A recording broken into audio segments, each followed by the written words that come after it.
మీకు దెబ్బ తగిలినప్పుడు మిగతా అవయవాలన్నీ వచ్చి ఆ దెబ్బ వైపు చూస్తూ ఉంటాయి కదా. యాక్చువల్గా అది విజ్ఞాపన అంటే. ఏదన్నా తగిలితే దెబ్బ ఈ గోరు దగ్గర కానీ ఇలా చూసుకుంటూ ఉంటారు చూడండి, అది విజ్ఞాపన అంటే యాక్చువల్గా.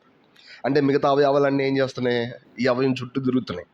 విజ్ఞాపన అంటే అదే యాక్చువల్గా. మనం అందరం కలిసి ఎవరైతే దాన్ని సరిగ్గా ఎంచలేదో అది పక్కన పెట్టండి, ఎవరైతే సరి కుదరలేదో అది కూడా పక్కన పెట్టండి. మనమైతే విజ్ఞాపన చేయడంలో ఆధిక్యత కలిగి ఉన్నాం. అది మనం మనసులో ఉంచుకుంటే మనం దేని నిమిత్తమో సంతోషించకుండా ప్రభు మనకి ఇచ్చిన ఆధిక్యతను బట్టి సంతోషిస్తాం. కాబట్టి ఈ విషయాన్ని మనసులో పెట్టుకోండి. సో ప్రకటన గ్రంథం 3వ అధ్యాయం.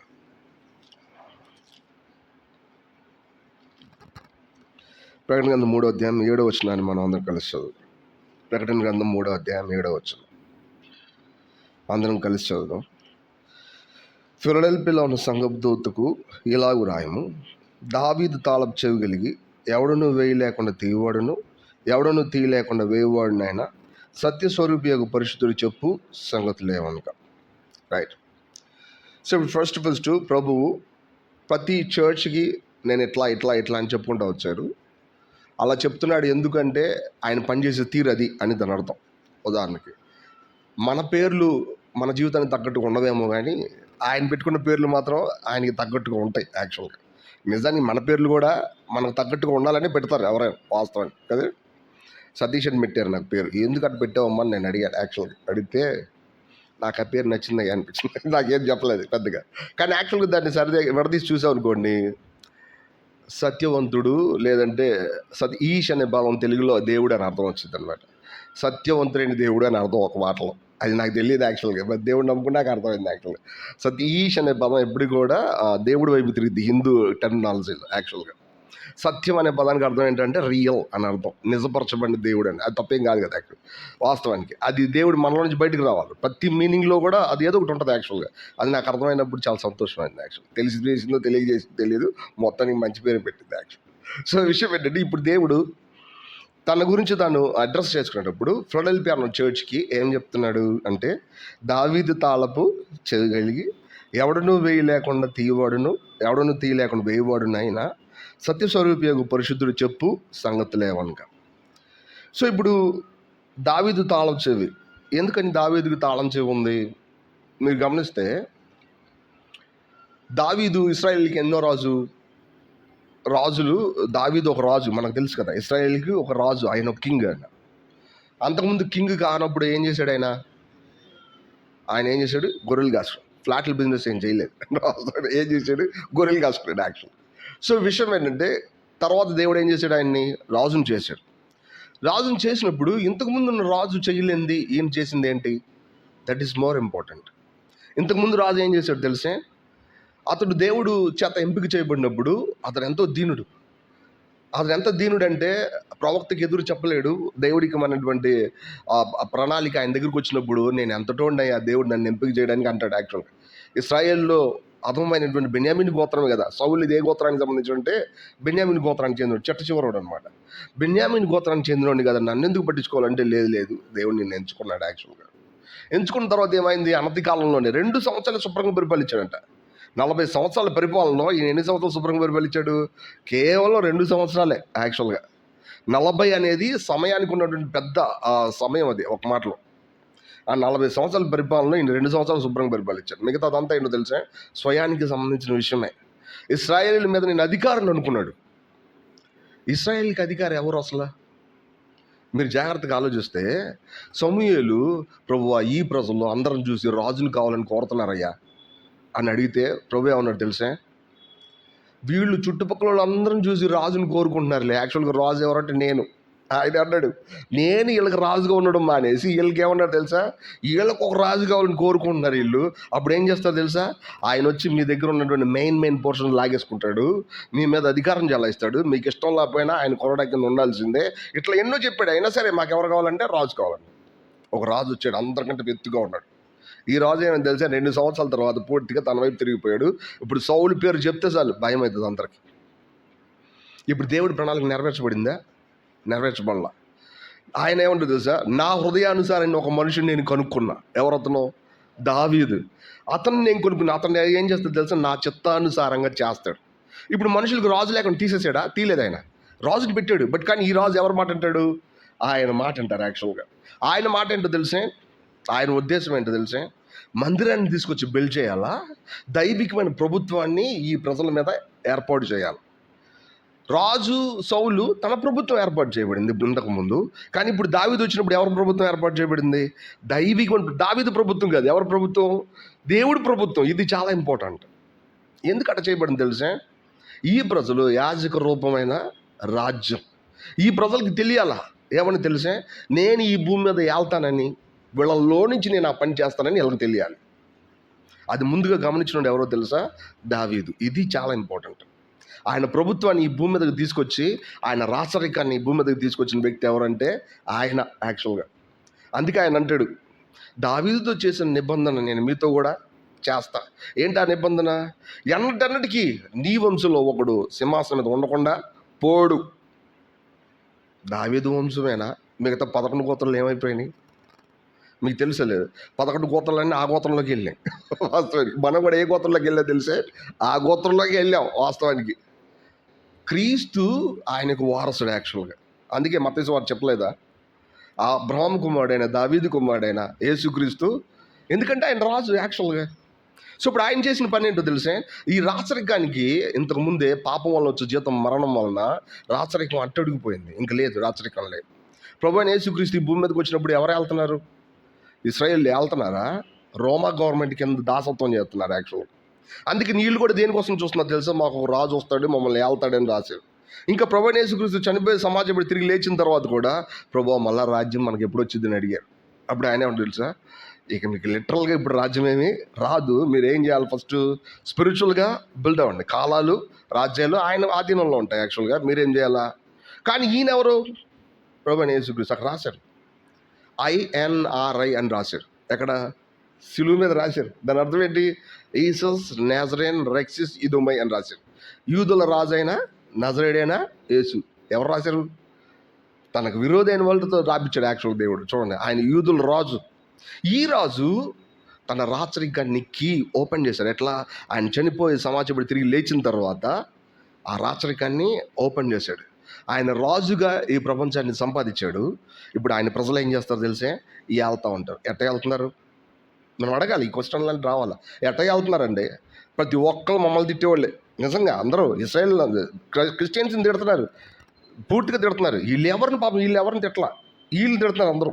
మరి ఏం వెళ్తున్నారు తెలిసే, వీళ్ళు ఓర్చుకున్న ప్రతిసారి శత్రువు యొక్క భూభాగాన్ని ఆక్రమిస్తున్నారు యాక్చువల్గా. మనుషుల్ని గెలుచుకుంటున్నారు వీళ్ళు యాక్చువల్గా. వీళ్ళు తమ జీవంలో ఆ జీవం యొక్క రాచరికాన్ని ఉపయోగిస్తున్నారు. మనుషుడు ఎలా దేవుడి చేత ఆక్రమించబడతాడని చెప్పి దేవుడి మీద ఆధారపడడం వల్ల వాళ్ళ జీవితాల నుంచి ఎటువంటి రాచరికం వినియోగించబడిద్దో తెలిసే మనకు అర్థం కాదు. తెలియకుండానే మనలోంచి ప్రభువు తన ప్రభుత్వాన్ని చూపించి ఆ రాచరికాన్ని లేదా ఒక మాటలో జరిగేలా చేస్తూ ఉంటాడు. ఈరోజు చర్చ్ లైఫ్ అంటే ఏంటో తెలిసే, ఇక్కడ there are many kings, but వీళ్ళందరికీ కూడా రాజ్యం ఉంది. వీళ్ళు తెలియకుండానే చిన్న చిన్న రాజ్యాలు వెళ్తూ ఉంటారు. నీ స్కూల్లో, నీ కాలేజీలో ఎవరైనా ఉన్నారనుకో, అదంతా ఏంటో తెలుసా, చుట్టుపక్కల వాళ్ళందరూ కూడా ఈ యొక్క కింగ్డమ్ అది యాక్చువల్గా. ఆ కింగ్డమ్ నువ్వేం చేయాలా? నీ ప్రజలు సంపాదించాలి. ఎట్లా? దేవుడి కోసం. ఎట్లా సంపాదిస్తావు? మనం చెప్పుకున్నాం, మనం ఏం చేయవసరం. ఎవరి కోసం ఆధారపడితే చాలు? ప్రభు మీద ఆధారపడితే చాలు, ఆ జీవం మనలో నుంచి వెళ్ళేది. ఈ సమస్య ఏంటంటే, ఇంతకుముందు ఆ లైఫ్ కట్ అయిపోయింది, ఆ లైఫ్ లేదు. ఎప్పుడైతే ఇశ్రాయేలు తప్పు చేశారో వాళ్ళకి అసలు రాచరికం అనేది లేదు. బానిసలుగా శుభ్రంగా బతికితే చాలనుకుంటారు యాక్చువల్గా. కానీ ఎప్పుడైతే ప్రభువైన యేసుక్రీస్తు చనిపోయి సమాజపడి పాతాళం యొక్క మరణం యొక్క తాళపు చెవులు ఎక్కడున్నాయి, ఆయన చేతికి వచ్చేసినాయో, ఇక ఆయన్ని ఆ రాచరికాన్ని ఆపగలిగిన వాళ్ళు ఎవరు లేరు. ఇప్పుడు ఆయన ఎవరికి ఇవ్వాలనుకుంటే వాళ్ళకి ఇవ్వచ్చు. ఇది దావీదు తాళపు చెవి. నేను ఒక్కసారి తీశానంటే మళ్ళీ వేయగలిగినోడు, ఎందుకంటే ఓల్డ్ టైంలో దావీదు దాన్ని ఓపెన్ చేశాడు, బట్ తర్వాత ఏమైంది, షట్ అయిపోయింది, మూసిపోయింది అది కదా. ఇప్పుడు ఆయన ఓపెన్ చేశాడంటే మళ్ళీ మూయగలిగినాడు ఎవడూ లేడు, దాని అర్థం అది. ఇప్పుడు ఆయన మూసేసాడు అనుకోండి, మీరు చూడండి మిగతా 6 చర్చెస్కి ఈ మాట చెప్పలేదు, అంటే వాళ్ళు తమ జీవనంలో ఏలేవాళ్ళు కాదు, అది దాని అర్థం. తమ లైఫ్లో ఏలేవాళ్ళు కాదు, తమ జీవనంలో ఏలేవాళ్ళు అనే పదానికి అర్థం ఏంటో తెలిసే, పోట్లాడడం కాదు, ఎంతో సింపుల్గా ఓర్చుకోగలగడం, దైవికమైన జీవాన్ని ఖర్చు పెట్టడం, ఇదే వెళ్ళడం అంటే. మనం చాలాసార్లు కోపంతో ప్రవర్తించడం రాచరికం అనుకుంటాం, యాక్చువల్గా కాదు. మనం ఓర్చుకోగలడం, మన ప్రభువులాగా కాముగా ఉండడం, నిబ్బరంగా సత్యాన్ని ఎరిగిన వాళ్ళమే, ఏం జరుగుతుందో మాకు తెలుసు అన్నట్టుగా. తండ్రి వీరేం చేస్తున్నారో ఎవరు తెలుసు, ఆయన తెలుసు, కాబట్టి ఇక్కడ ఎందుకు జరుగుతుందో ఆయన తెలుసు. అట్లనే ఈ భూమి మీద ఏం జరుగుతుందో మనకు తెలియట్లేదా, తెలుసు. మనుషులు కోపంగా మాట్లాడేటప్పుడు మనకు తెలుసు, వాళ్ళలో పాపం ఉంది, పాపంలో వచ్చే మరణం ఉంది, ఆ మరణంలోంచి తట్టుకోలేకపోతే వాళ్ళు ఏం చేస్తున్నారు, అటు చేస్తున్నారు. వాళ్ళకి అన్యాయం జరిగింది కరెక్టే, వీళ్ళు ఎవరిని అన్యాయం చేయలేదా, చేశారు. అయినా ఇప్పుడు ఎందుకు అంత అంత అంత ఇదిగా ఉన్నారంటే వాళ్ళకి తెలియలా, వాళ్ళు ఏ మరణాన్ని ఉపయోగిస్తున్నారో వాళ్ళకి తెలియట్లా, కానీ మనకు తెలుసు. అందుకనే చిన్న పొరపాటు వచ్చిన మళ్ళీ తిరిగి వెనక్కి వెళ్ళిపోయి, ప్రభు నన్ను క్షమించు అంటావా లేదా? ఎందుకని, ఏం జరుగుతుందో మనకు తెలుసు. Because we are the kings to reign. ఏలడానికి కావాల్సిన రాజులు మనం, యాక్చువల్గా అది దాని అర్థం. ఎట్లా వెళ్తారు, ఎనికే బాడీ ఇక్కడ ఉంది. యాక్చువల్గా సువార్త చెప్పినప్పుడల్లా, మనల్ని కలిసిన వాళ్ళకి దేవుడికి వాక్యాన్ని చెప్పినప్పుడల్లా, లేదంటే మన చుట్టుపక్కల ఉన్న వాళ్ళకి క్రీస్తుని చూపించాలనుకున్నప్పుడల్లా మనం ఎవరో తెలిసే, మన రాజ్యాన్ని విస్తరింపజేసేవాళ్ళం. ఒక్క మాటలో ఈ దావీదు తాళం చెవి రాచరికాన్ని చూపించింది. ఇదే రాచరికం ఎక్కడికి వెళ్ళిద్ది అంటే 1000 ఏళ్ల పరిపాలనలోకి వెళ్ళింది, అది దాని అర్థం. ఇక్కడ నిజంగా రాజులు ఎక్కడికి వెళ్తారు, రాజ్యంలోకి వెళ్ళరా, ఇదే అసలు విషయం. సమస్య ఏంటంటే చాలాసార్లు మనం అటువంటి పాయింట్ ఆఫ్ వ్యూని అటువంటి చూడనప్పుడు ఏం చేస్తాం, మాకు ఏ రాజ్యం లేదు, మేము ఎంతో బలహీనము, ఎవరైనా కోప్పడితే మనం కూడా వాళ్ళలాగా మనుషులా కోప్పడాలి, లేకపోతే బతకలేము, ఇట్లాంటివి ఎన్నో చెప్తాం. నో, మీకేవ్వండి లైఫ్ ఎలాంటిది కాదు. మీ లైఫ్ ఎలాంటిదో తెలుసా, మీ జీవం పరలోకమందు. అందుకు చూడండి, ఆ మాటలు కింద ఉంటాయి, అక్కడే ఉంది చూడండి. ఒకసారి 7వ వచనం చదువుదాం మళ్ళీ ఒకసారి. ఉమ్, ఉమ్, ఉమ్, ఉమ్, ఉమ్. చూడండి, ఆయన ఇంకో 2 క్వాలిటీస్ ఉన్నాయి ఇక్కడ. ఏంటో తెలుసా, సత్యస్వరూపి, దెన్ పరిశుద్ధత. పరిశుద్ధత అంటే ఏంటో తెలుసా, పరిశుద్ధత అంటే అడ్మినిస్ట్రేషన్, మన లైఫ్లో మనకు విడుదలయ్యే బలం. ఒక మాటలో ఈ బలం అనేది ఈ లోక సంబంధమైంది కాదు. ఏ లోక సంబంధమైంది, పరలోక సంబంధమైంది. అది దేవుడి యొక్క స్వభావం. మానవ స్వభావం అంతా ఏంటో తెలిసే, పాపం చేసిన తర్వాత ఇంకా పాపానికి దోషలు అయిపోయింది. కాబట్టి మానవ స్వభావం అంతా పాపం చేయకముందు మానవ స్వభావం ఏంటో తెలుసా, స్వయంగా బతకగలిగేది. యాక్చువల్గా దేవుడి మీద ఆధారపడి జీవించగలిగేలాగా చేశాడు యాక్చువల్గా, కానీ అట్లా లేరండి. సో మనం జీవవృక్ష ఫలాన్ని తినాలి, దాన్ని తినకుండా ఏం తిన్నాం, మంచి చెల్లి తెలియని వృక్ష ఫలాన్ని తింటున్నాం. ఈ రోజుకి అలాగే చేస్తున్నాం, కానీ యాక్చువల్గా మన ప్రభువుని నమ్ముకోగానే మనం ఏం తిన్నట్టు, జీవవృక్ష ఫలాన్ని తిన్నట్టు. ఇప్పుడు మన స్వభావం ఏమైపోయిందో తెలుసా, మారిపోయింది. మీరు నమ్మరా, ఇప్పుడు దేవుడిని నమ్ముకున్నాను, జయమ్మ గారు నమ్ముకుంది అనుకో, ఆమె స్వభావం మారిపోయిందా లేదా? ఎక్కడయ్యా, నేను అట్టనే ఉన్నాను, నేను అదే పని చేసుకోవాలి, నేను అదే చేసుకోవాలన్నాను. నీకు తెలియదు. చూడండి, ఒక వచ్చిన చూడండి, నేను రాశాను ఈ బైబిల్. చూడండి, రోమపత్రిక 8వ అధ్యాయం, రోమపత్రిక 8వ అధ్యాయం 10వ వచనం, 9వ వచనం చదువుతాం అమ్మ. 9వ వచనం.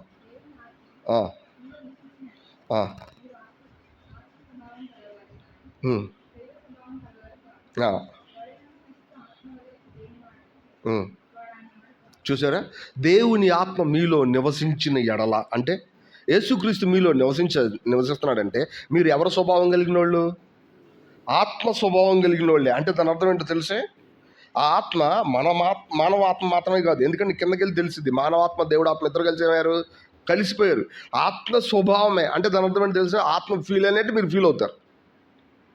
ఆత్మ స్వభావానికే పరిశుద్ధత అని అర్థం. ఆత్మ స్వభావాన్ని మీరు కలిగి ఉన్నారు, అది పరలోక సంబంధమైన జీవం.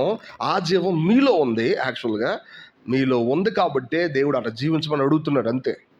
దేవుడు మీలో పెట్టకుండా అది జీవించమని ఆయన అడగడు. ఆయన మీకు ఏదైతే ఇవ్వలేదో దాన్ని ఖర్చు పెట్టమని ఎప్పుడు అడగడు.